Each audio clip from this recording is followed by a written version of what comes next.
definitely part 5 and possibly 6 to my Dream Sands. Well, this isn't my story at all, actually, but Dream Sands ex listener.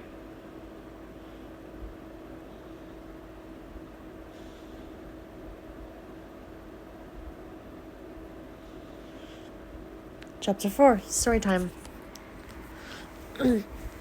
Wakey, silly. Oh God, I don't know whose that voice was, so I just did it in a regular fucking voice. Your eyelids opened and shut rapidly, trying to adjust to the lighting, but when you did adjust, you just saw 2 huge blue eyes staring down at you. With a small eep of surprise, you jumped. The blue-eyed monster jumped too, nearly falling off your bed. You noticed the sheets you were covered in, and that you still wore your favorite color sweater. Thank the stars I didn't take that. I might have slapped everyone senseless. Wowie, human! I didn't think you'd be so excited. The little blue skeleton got to his feet, holding out a gloved hand to you. I'm Blueberry. What's your name, human? You pursed your lips, wondering whether or not to trust this guy. What could he possibly do with my name? He looks harmless enough. Why, you murmured, taking his hand, giggling. Blueberry smiled brightly at you. That's a cool name.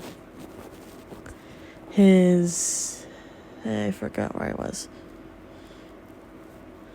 His head suddenly perked up, his eyes widening in slight alarm. He turned to leave your room, the doors large and beautifully engraved. Once he was outside, the door still open, he said, When you're ready, Dream, and I kind of want to see you. You won't know the way, don't worry. I'll see you there. Before you get another word out, Blueberry closed the doors with a smile. You blinked hard, trying to distract yourself from the initial panic of not being on your own bed. Yeah, kind of obvious. Biting your lip, you looked at your surroundings. The room was bright and airy, with plenty of sunlight filtering in through the windows. Vines grew from the floor and climbed up the rafters, reminding you painfully of Mr. Arscore's flower shop. It was all white and gold and beautiful. Safe. You stretched as you swung your legs out of the bed. How long was I out? Your shoes were neatly placed near the foot of the bed. Slip them on. Taking a deep breath, you inhaled the wonderful scent of the room. It smelled of buttercups and distinctly of favorite food. A mixture that would never have worked with anything else. How am I gonna get to the thingy if I don't? You trailed off mid-sentence as a thin white string appeared on the floor. It trod out of the door, and when you looked down on the sunny hallway, whoa. Your sweater was almost too hot for you as you followed the glowing strand of light. It didn't go very far, to your great relief. A grand pair of doors stood in front of you, towering and strange. A tree with 2 tones was on the middle. You traced your hands over it before pushing. One side of the door, the gold side, opened. You stared out for a moment at the room. It wasn't huge, but not exactly small either. The roof towered above and was seemingly non-existent, although the vines that pushed against the glass showed a cover. A large tree was growing in the center back. Its branches large and beautiful. Every leaf was green and bright. Light filtered gently through the coverage, making an interesting pattern as the tree's branches bent in an invisible wind. Ryan, you're awake.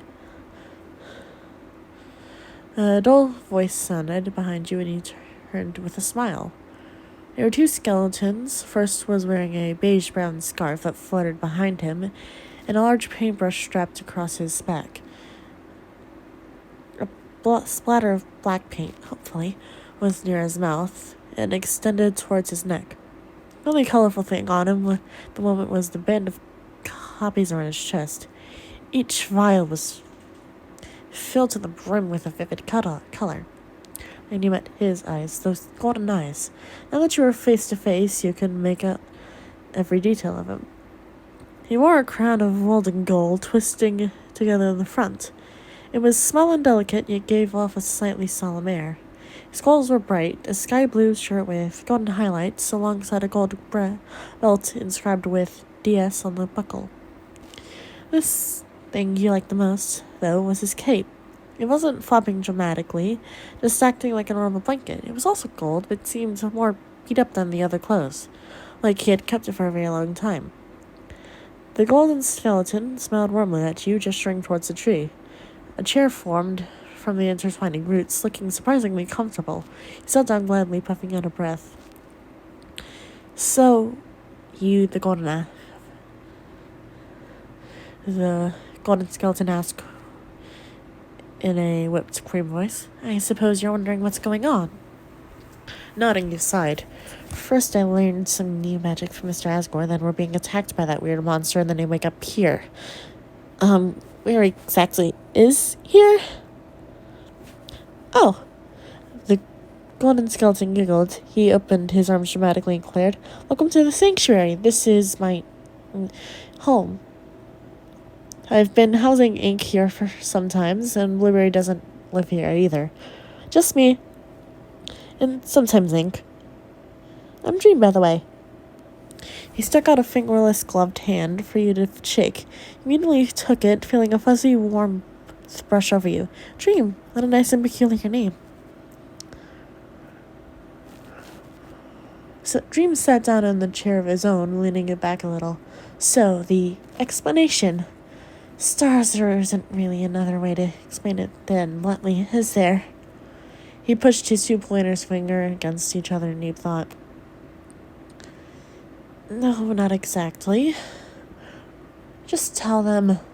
Ink deadpan. Dream glared at him, and then he stared right back with wide eyes. Give me a moment, Dream stated, softening his glare. Before your very eyes, a thin strand of gold stretched from his body. It twirled like a nair like a ballerina towards Ink. The latter stared at it emotionlessly. The strand darted swiftly into Ink's chest, emitting a small glow as soft glow as it entered. The skeleton's eyes changed to light yellow stars, and he blinked hard, then smiled. Thanks, Dream. I kind of forgot to take leave this morning because, well, them. Although you knew it wasn't, it still sounded like an insult. Your cheek heated slightly, and you decided that your shoes looked quite wonderful at this time of day. You heard a click, then the sound of liquid flowing. I suppose it would be smarter to start from the beginning, Dream said, causing you to look at it up again. So let's not put it off any longer. Just tell me when you're confused and I'll try to explain. He cleared his throat. All of this started with the world, my world, the original universe. It was beautiful. It was the epicenter of all feelings and emotions that control our daily lives. The skies were almost always blue, and my people were kind, and my brother... Dream's breath hitched. A shadow flitted over his eyes so fast you almost missed it. You were happy. Everything was wonderful, but then something happened. Something bad.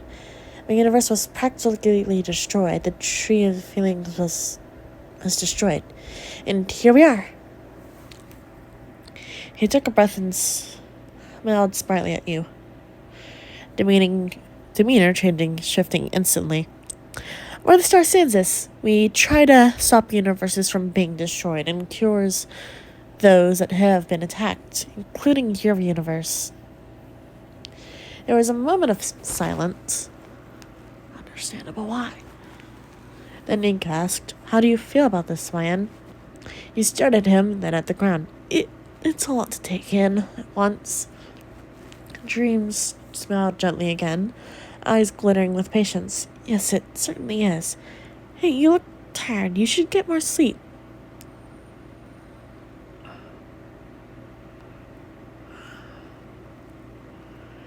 He suddenly grabbed your hand, and before you had time to react, had whisked you out of the door.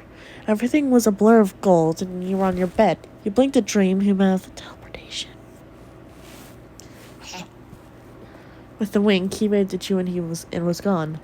Heart beating fast, you collapsed on the bed. It didn't take you long for you to fall into a dreamless slumber. I want you to marry this woman. You are so ugly. I only married you so you could have children. To make him love me. Let's go.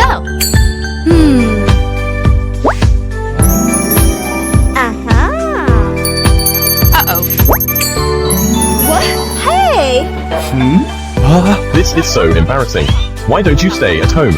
Oh no. I want revenge. Help me now. Try again.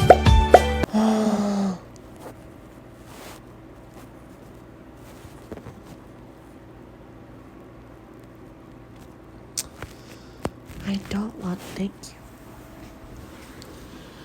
you. Probably gonna have to work on my own after this. Okay, part 5. You started your hair. I don't know what HL means, for the love of goodness. And hair color hair. In the mirror, deciding what you were going to eat. After the overwhelming events of the previous days, you just wanted to sleep and eat and never wake up. Except to maybe eat again. With a yawn, you rubbed your dull, eye-color eyes back to life. Slipping into your sweater, you left the bedroom. The hallway was as bright as ever. Did it ever dim? As you swept across the floor. The tile was a perfect white, without a speck of dirt on it. Suspicious. Your thoughts emptied themselves as you mindlessly wandered the halls. Although beautiful, there was almost nothing to do. Well, nothing but explore, that was. So you walked on aisle pallet to the main room, the one with the big tree. The two-tone doors were pushed open as you sloppily stumbled into the room. The patterned light streaming in through the windows onto the grand tree made a masterpiece that you were too tired to enjoy. Why didn't you just stay in your room and let your body fall back asleep? Well, it was too late now to fall back asleep. Sitting on a thick root had been there before. You rubbed your eyes again. Hard. The world exploded in golden light. Every aspect of the room was coated in gold, the same gold you had seen in a dream. You nearly fell off the roof in surprise. The yellow light receded, but it didn't disappear. Blinking the light away, you hear a door open. A light, delicate voice fled past your ears. Why are you in here? Dream called into the room. You scrambled to your feet, acting like you didn't just fall off the tree root. Yeah, you called back, brushing off any kind of dirt. I'm here. The golden skeleton smiled brightly at you, gliding across the floor as I sat next to you. Another root rose to support him as he said, I know that this probably sounds rushed and that you're very overwhelmed, but I have to teach you some things. After seeing the bewildered look on your face, he quickly reassured you. Only if you want to, you know a lot now. Almost too much. We had to take you here after you put an icy cast on your leg. No hospital would have been able to heal that wound. Your fingers drifted over the scarring tissue on your thigh. The first time you had awoken, it was a red-hot pain, all coming from your leg. Dream had done something to you that made you feel calm and sleepy. Although healed completely, you had no ordeal in the world. It had healed over a span of 2 days. You felt a phantom pain where the string had struck. What do you mean I know too much? He was quietly rubbing your leg. Dream sighed, shifting his position. No one should know about any of this. The only people that know this place even exists is me, Ink, Blueberry, and now you. Not even the others. His eyes flickered up to you. You bit your lip and dared to say, Others? The skeleton rubbed their forehead. Yes. I wasn't supposed to tell you that, but it just slipped out. His face held a small blush and lots of frustration. He was clear he was at a loss for words. Shaking his head slightly, he felt a wave of warmth flow over you. Your shoulders, without realizing how tense they were suddenly relaxed.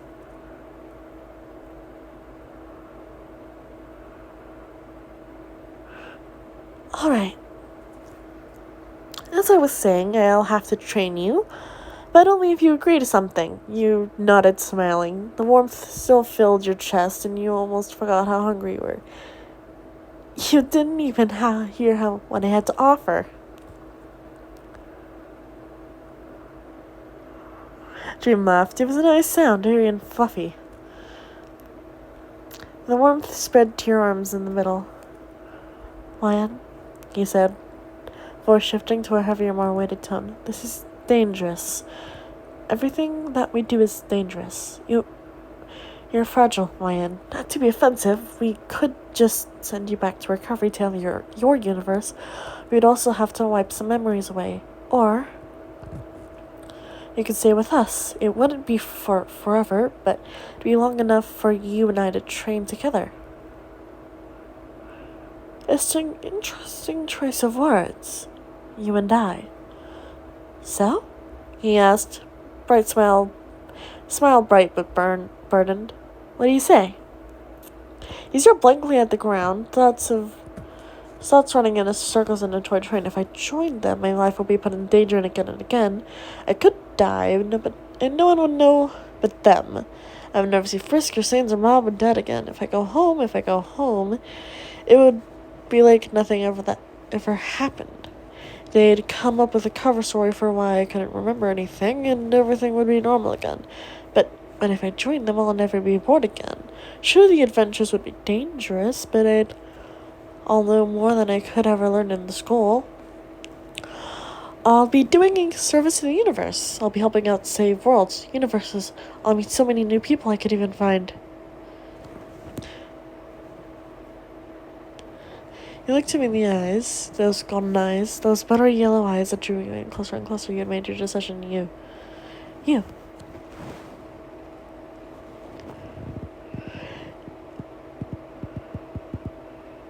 Fuck. That came out a bit too weird, don't you think? Dream eyes sockets wide, in surprise with your choice. He smiled, fixing the collar of your sweater. Yeah, that came out a little weird.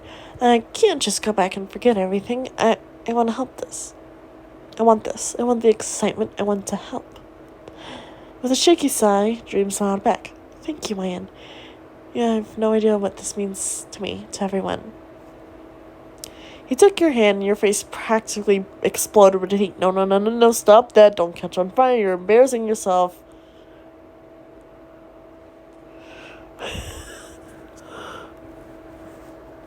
This may feel a bit strange, Dream said, squeezing your hand tighter. A golden light flashed before your eyes and your stomach lurched. Although it only lasted a second, you still nearly threw up. You two were in a new room, one you'd never seen before. It was mostly dark, with the exception of a single radiant beam of light shining onto a book. The book was fairly large, and the pages shone even from far away. It screamed magic. Yeah, canopies. Looking to Dream, you breathed. What is that?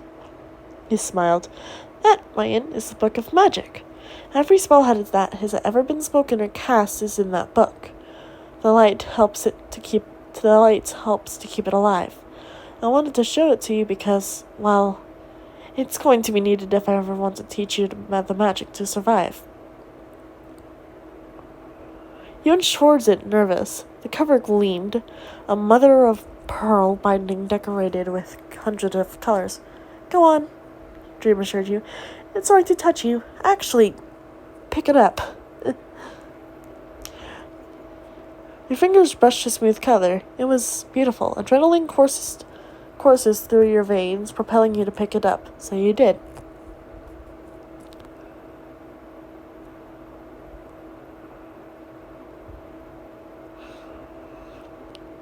The books felt so right in your arms. Clutched it to your dress, smiling. Dream was smiling too, eyes glittering. Now that we have the book, we can start. Dream! Blueberry burst into the room, followed by a disturbed Ink, chest heaving. Dream, there's been an attack on Birdtail, and someone blocked the signal for help, and the bad senses are there, and half the universe just collapsed, and... Slow down, Blueberry, Dream said, although he looked unsettled. We can still get there in time to salvage most of the AU. Lion, he addressed, snapping you out of shock. Stay here, we'll be right back. No! Dream, Ink, Blueberry stopped mid teleport into a cry. I want to come, I want to... That's why I agreed to stay, I want to help. Lion, we don't have time for this. And to your surprise, he held a gloved hand. Come on then, universe is in danger. Without even dropping the book, you took his hand. That strange, bubbly feeling swelled again. You were ready for it to be quickly overwhelmed by traveling sickness, but Dream opened a portal of light. He pulled you through without another word. Dream and Blueberry went in first, faces serious and stone cold. Then Dream stepped into the snowy ground, still holding your hand. At this point, it was unnecessary, but he still held it anyways. Your blush formed your face as the cold chill of winter hit you. Gazing into the book, you grasped pitifully in your arm, you smiled. At least I'm wearing a sweater. You snapped out of your thoughts by a crunch and a glimpse of favorite color. You looked up from the book.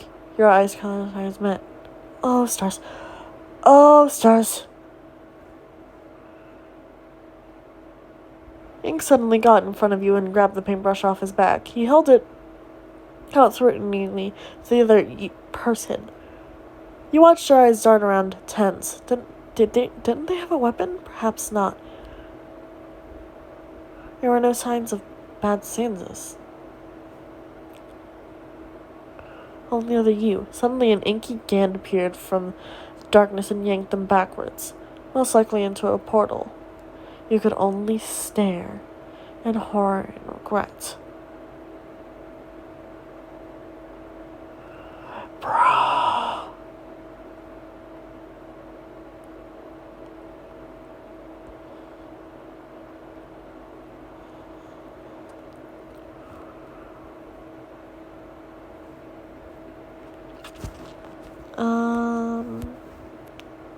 Okay.